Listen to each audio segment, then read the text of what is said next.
ஆண்டாள் நாச்சியார் அருளிச் செய்த திருப்பாவை. ஒவ்வொரு நாளும் ஆண்டாள் நாச்சியார் அருளிச் செய்த திருப்பாவையினுடைய ஒவ்வொரு பாடலையும் அதற்கான விளக்கத்தையும் சிந்தித்து வருகிறோம் அல்லவா? இன்று நாம் சிந்திக்க இருக்கக்கூடிய பாடல் பாசுரம் 17.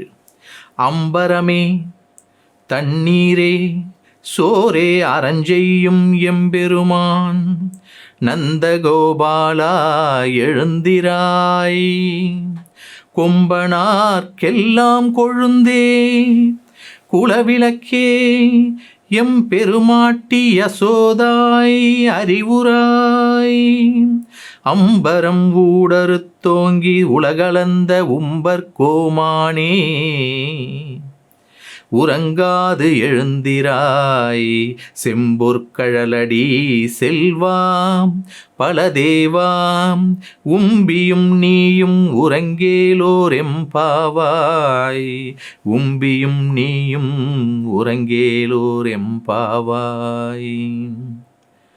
அம்பரமே தண்ணீரே சோரே அறஞ்செய்யும் எம்பெருமான், நந்தகோபாலா எழுந்திராய், கொம்பனார்க்கெல்லாம் கொழுந்தே குலவிளக்கே எம் பெருமாட்டி யசோதாய் அறிவுராய், அம்பரம் ஊடறுத்தோங்கி உலகளந்த உம்பர் கோமானே, உறங்காது எழுந்திராய் செம்பொற்கழலடி செல்வா, செம்பொற்கழலடி செல்வா பலதேவா, உம்பியும் நீயும் உறங்கேலோர் எம்பாவாய்.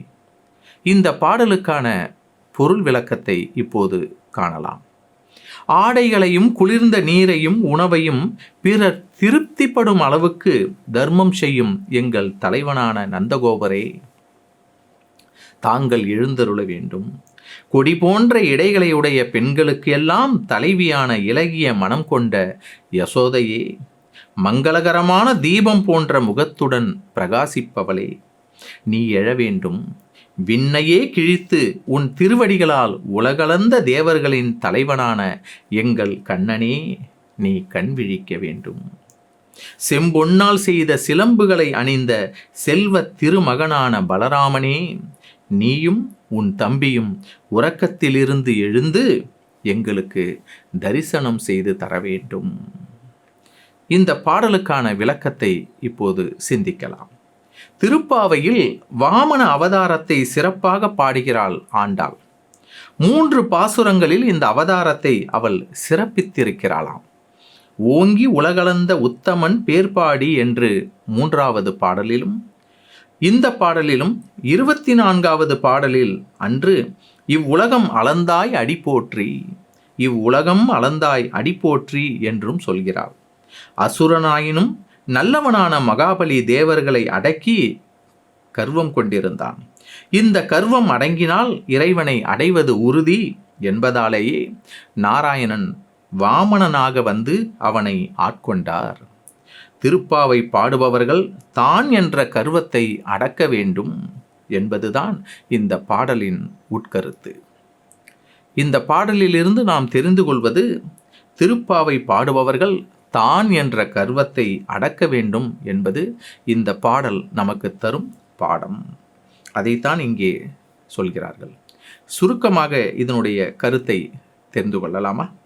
உடுக்க உடையும் குடிக்க தண்ணீரும் உண்ணச் சோறும் தந்து தர்மம் செய்யும் எம் தலைவன் நந்தகோபாலனே, துயிலெழுக, மகளிர் போற்றும் மாபெரு தலைவி யசோதையே விழித்தெழுக, உலகளந்த பெருமானே உறங்காது எழுந்தருள்க, பலதேவா நீயும் உன் தம்பியும் உறங்காது எழுந்தருள்க.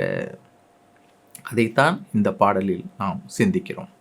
அம்பரமே தண்ணீரே சோரே அறஞ்செய்யும் எம்பெருமான், நந்தகோபாலா எழுந்திராய், கொம்பனார்க்கெல்லாம் கொழுந்தே, கொம்பனார்க்கெல்லாம் கொழுந்தே குலவிளக்கே எம் பெருமாட்டி யசோதாய் அறிவுராய், அம்பரம் ஊடறுத்தோங்கி உலகளந்த உம்பர் கோமானே, உறங்காது எழுந்திராய் செம்பொற்கழலடி செல்வா பல தேவா உம்பியும் நீயும் உறங்கேலோர் எம்பாவாய். உம்பர் கோமானே என்றால் தேவர்களினுடைய தலைவனே. உறங்காது எழுந்திரு என்றால் துயில் எழுக, அந்த உறக்கத்திலிருந்து எழுந்திருக. பலதேவா என்றால் பலதேவனை குறிப்பிடுகிறது. உம்பியும் நீயும் உறங்கேல் என்றால் உன் தம்பியும் நீயும் உறங்காது எழுக என்பதைத்தான் இந்த பாடலின் வழியாக நாம் தெரிந்து கொள்கிறோம். ஓங்கி உலகளந்த உம்பர் கோமான், ஓங்கி உலகளந்த உத்தமன் என்று முன்னர் கூறப்பட்டது. எங்கும் நிறைந்த பரமன் என்ற கருத்தை இந்த வரிகள் நமக்கு வற்புறுத்துகிறது, உணர்த்துகிறது. நன்றி, வணக்கம்.